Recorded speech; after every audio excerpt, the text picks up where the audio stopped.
Cody Sperber is one of the most successful real estate investors on social media, and I had a chance to tour a few of his projects, ask him questions about guru advertising, and talk about how much money he's made selling courses. For your course business, what was the best year revenue-wise that you've had? Over 20 million, 25 million. In a single year. That's incredible. So you're 9 figures collectively over we've the done lifetime. well over 100 million. We're outside an apartment complex right now. Did you just tell me that you're buying this? Yep, 432 unit, Class B institutional grade for $131.5 million. We're at one of your luxury listings right now. What's this one priced at? This one's listed for $2,324,000. And I don't get the sense that you did any of the work here, did you? No, I've been here 3 times. I like your stuff, dude. And look, dude, there's a lot of BS out there, and I think scammers need to be called out. I try to expose the bad so that the good can get highlighted. What's the most amount of real estate you've owned at one time? That's hard to say. I mean, probably right now we own or are involved in at least $200 and something million worth of real estate. Look, anybody can play the game. I own some apartment buildings. Those apartment buildings are worth a lot of money. I'm one of many owners in those apartment buildings. Are we marketing? I own hundreds and hundreds of millions of dollars worth of real estate. Our companies that we control, the majority of it, probably $60 million worth of real estate. Cody, you were featured in a video I made a couple years ago about real estate investing, and your ads were no money, no credit. What is the truth? Can you actually get started in real estate investing with no money or credit? Yeah, of course you can. It sounds too good to be true. I mean, yes. And I get it.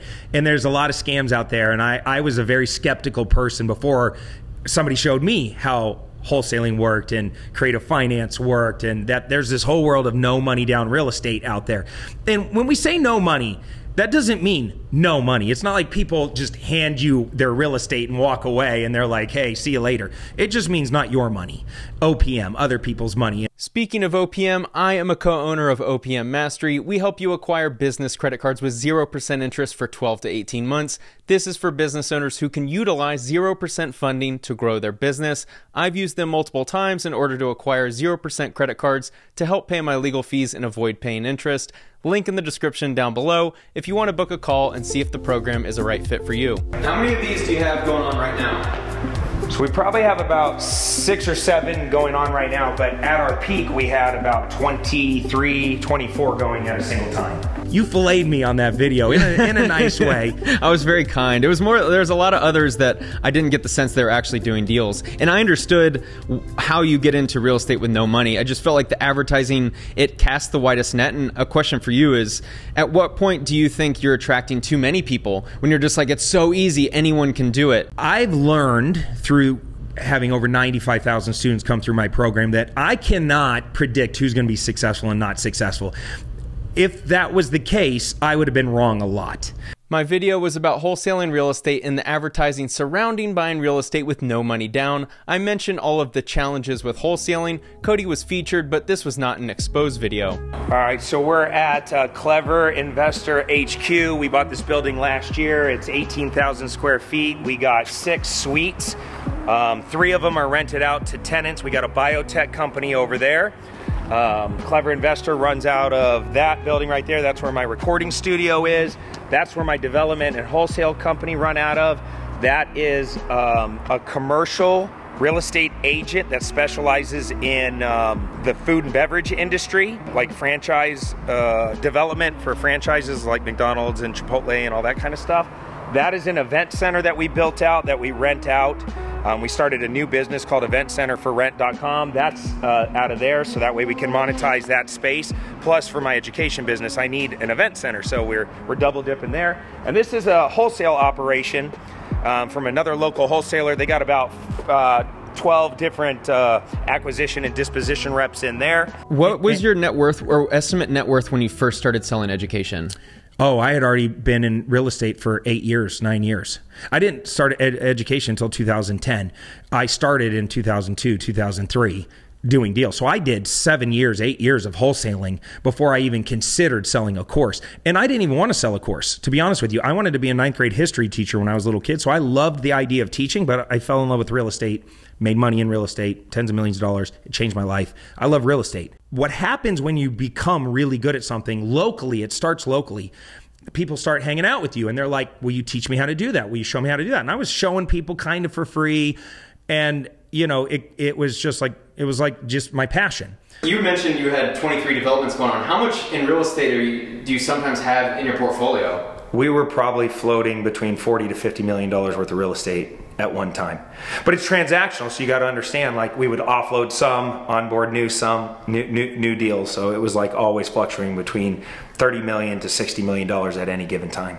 The Lamborghini, this is long before Ty Lopez. I was like, you know what? Why did I get into real estate? I want to get embarrassingly wealthy.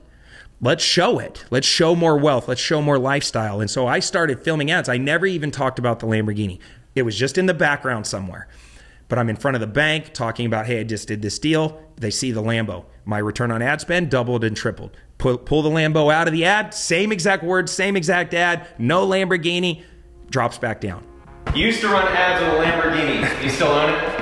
I do not own a Lamborghini anymore. I think what happens is you get to a point where you play with all the toys, you have the fun, and then you realize that that stuff doesn't truly matter as much as it did back when I was a little bit younger.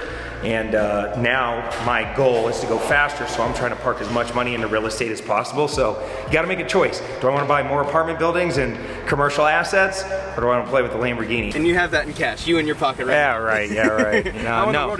These are syndication deals. These big deals take a lot of financial partners to be able to pull it off. So there's a couple GPs, and then all the rest of the investors are LPs, limited partners. Yeah. I've also seen that you're raising money. And so I made a few videos recently on some guys who have raised money and then didn't go buy deals, and they basically ran off the money. I mean, essentially fraud. And so how do you think people can assess, when they see you talk about invest with Cody, here's our fund, how do you think people can assess, if they don't really know you, how you, but also at large, assess someone's fund as being legitimate or not in the real estate space? Yeah, so I mean, vetting the operator and the GPs in the deal is super important. You want to look at their track record, look at the other assets that they've managed and either purchased, managed, and hopefully exited from, and show a good track record. It's pretty easy to see people that have a good track record. We're not buying this to speculate on it. This has a 2.95% blended average interest rate that we're assuming for 12 years. 7 of it is interest only. The cash flow on this thing is massive.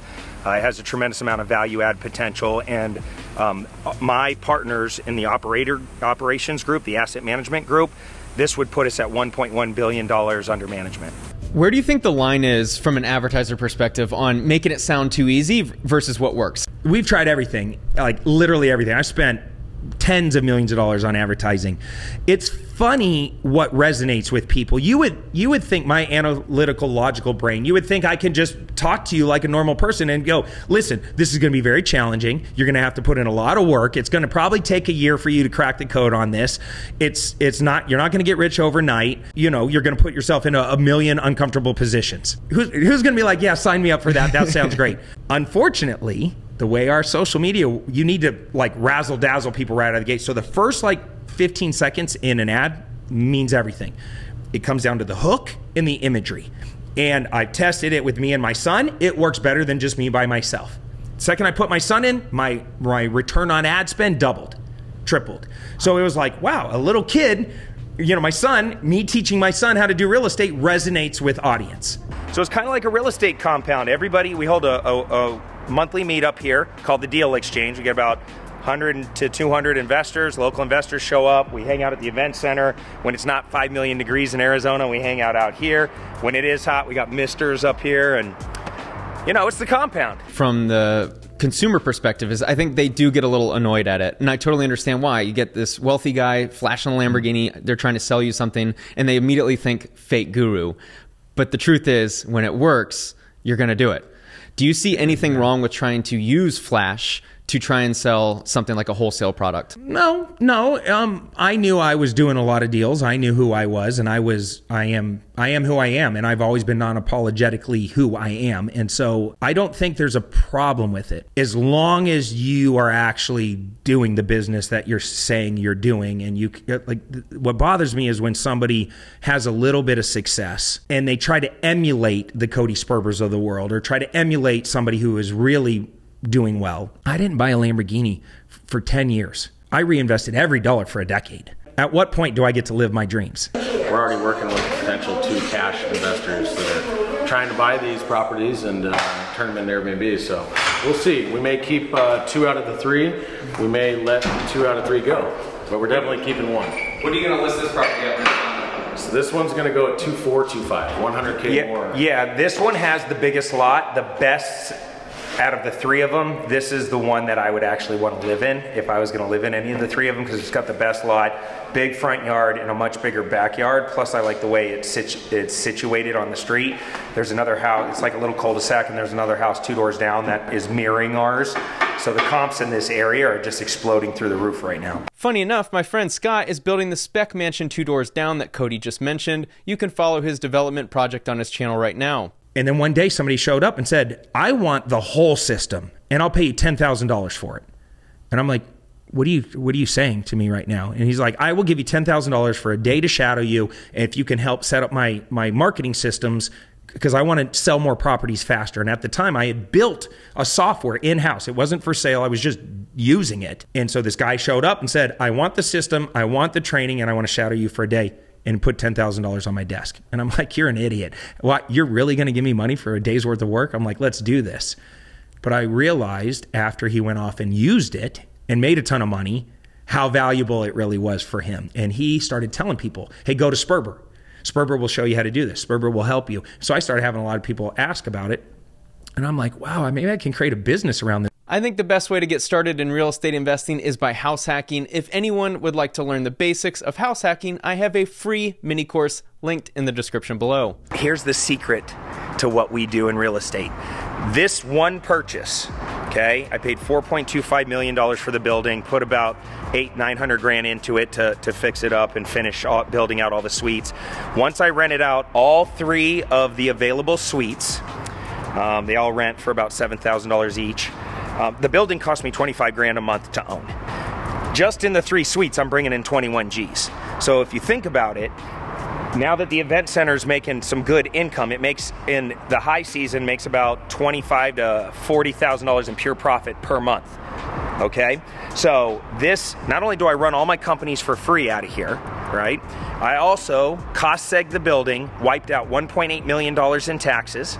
So I paid no taxes on $1.8 million worth of my income last year. And we make anywhere between, on the small end or the low end, $10,000 a month, and on the high end, $40,000 a month from this asset. There's some people out there who see someone selling a real estate course and believe that they're creating competition for themselves. You mentioned earlier you had like 90,000 students. Have you ever felt like you created competition for yourself and it hurt your real estate business by selling a course on instructing others how to do it?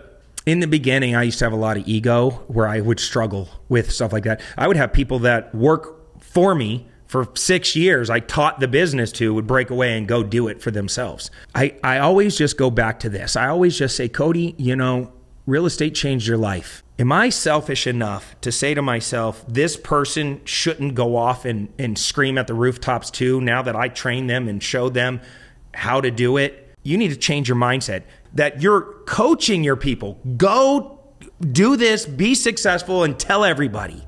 This is looking like another luxury property. What do you think it'll be worth when it's done? This one will probably be a little bit more than the last one, so maybe 2.5 million. How much profit do you think you're going to expect on properties like this? These ones are between 300,000 and 400,000, pretty comfortably. What is the total time it takes to build a property like this? Yeah, 12 to 14 months is probably the build time right now, and then another couple months to sell it and actually close on it. Yeah, who are the partners that you go to if you need to go raise 100 million? I got or so? lots of very successful people that have a lot of money. In real estate, you'll never have a money problem. Remember, that's the golden rule. Creative problem. You have a creativity problem and you have a connection problem. Like, you need to find better connections. Cody, are you just now seeing this property for the first time? Fully finished. And who's doing all the work for you if you're not here handling this yourself? The day-to-day, we have a general contractor. His name is Garrett. He handles all this stuff. And then we have a project manager named Bill, and he's running around kind of. Once you cross past 5 properties, you also need to add a project manager. One GC can really solidly handle between 5 to 8 properties at a time. Once you cross over 8, like you start getting into 10, 12, 14 properties, it's too much for one person to handle. So what you do is you kind of layer them down. You have a GC overseeing a project manager. The project manager now can handle their own 5 to 7 properties. The GC can kind of oversee the whole operation. How are you funding these deals? Yeah, so this is a mixture between our capital, private money, and like a hard money construction loan. Because we're at scale, you got to raise some capital to be able to pull this off. And I have enough friends that have sold their businesses for hundreds of millions of dollars that, like, anytime, like if I'm like, hey, I need $10 million, here's the project, I can get it in one phone call. What do you think the expected profit on a house like this would be? What would you say, Brian? 400K? If we were to sell and list this and get full price? This one we got a good buy on, and we built a little bit better and more efficient. So we're looking at about 550 at this one profit. Better. See, this is how much I know about my real estate deals. This is why you have to have good partners that you can trust. Bryant, me, and Garrett have been best friends for about 15 years. So I trust them with everything, all our money, all our deals. Well, when we met, you were in Palm Beach at the Breakers, really elite hotel, and you were at a mastermind. Are you cool explaining what it was? Yeah, so the mastermind was Russell Brunson's, and it was like elite. It was maybe 10 of you. It was like $100 million and up sales mastermind only. And I was going to ask you to share with the audience the value of masterminds. Now, I'm under the impression this might not have been paid, but what's the most you've ever paid for a mastermind, or what's the most you've ever paid for education? I am lucky enough to not only have joined masterminds, but run some of my own at the highest levels. I paid up to $100,000 a year to be in a very elite, high-level mastermind. That mastermind has changed my life multiple times over. Are you finding these deals off market? So this deal actually came from a real estate agent that was sourcing properties for us. Because we're cash buyers, because we were buying so many properties in this area, all the local agents started to take notice. They started to bring us opportunities, and this was one of those ones where they had another buyer fall out. They brought it to us. We pulled the trigger on it, executed, got a great price, closed in within a week. Recently, you had 23 properties under contract, and this is what maybe someone doesn't understand about the scale that you're working with. Yeah. And you said you faced a liquidity crunch. And can you kind of talk through that? Before COVID and during COVID, when we were buying properties, the market was really hot. And so we would buy, we had all these great deals. We had a ton of money, and so we scaled up our business. And our plan was to do exactly this: buy a property, stay in the 85018 zip code, buy a property, tear it down, build a spec, right? A beautiful modern farmhouse type spec. And we wanted to do it to where we had 10, 15, 20 properties going in one area, so you can literally stand on a street corner and see 10 of your projects going up. The signage goes up on everywhere, the marketing engine kicks in, all the neighbors buy in, we bring taco trucks there. Like, the whole thing was planned out to be like this really aggressive strategy. Instead of renovating houses all over town, we're just going to build new houses in one little pocket. What we didn't understand is when you scale, there's a lot of cash needed to float the construction. Because of COVID, if I'm going to buy garage doors and lighting and doorknobs and doors and baseboards and stuff, there's a lead time in that. So I would have to order the garage doors 8 months before I even needed the garage doors. In order to order the garage doors, I got to pay for the garage doors up front. A construction loan doesn't allow you to take your construction draw out until those garage doors are installed and inspected. So there's a period of floating the cash flow. At one house, 2 houses is not that big a deal. At 20 houses, you're floating hundreds and hundreds and hundreds and hundreds. These are luxuries too. This isn't your box $280,000 No, these are home. really beautiful spec homes. And all of a sudden we woke up and we're like, oh my God, we're blasting through $500,000, $600,000, $700,000 in just float every week. Millions a month we were floating. How much are you guys anticipating cash flowing on this? It has about $6 million in cash flow, but our intention is to go in over the next 3 years.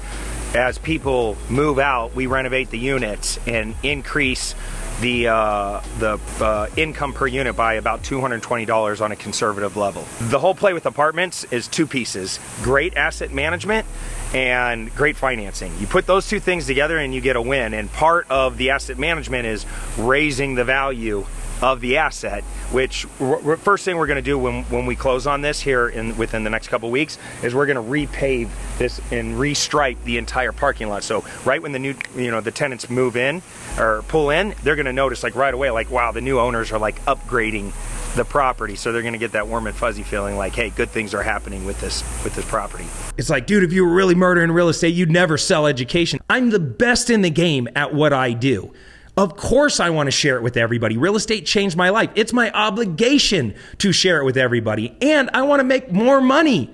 All the time I want to make money. So, and by giving away for free is just, that's how if I give it to you for free, that's going to how you look at it. People aren't going to value it. You're not going to value it. Maybe you like it, but you're not going to go do it. You give me $10,000, the next day you're showing up. I've made a lot of videos on fake gurus, but my plan with this channel was always to expose the bad and highlight the good. Since I recently exposed the fake guru claiming to be worth $100 million, I figured it was appropriate to show someone who actually is. Thanks for watching.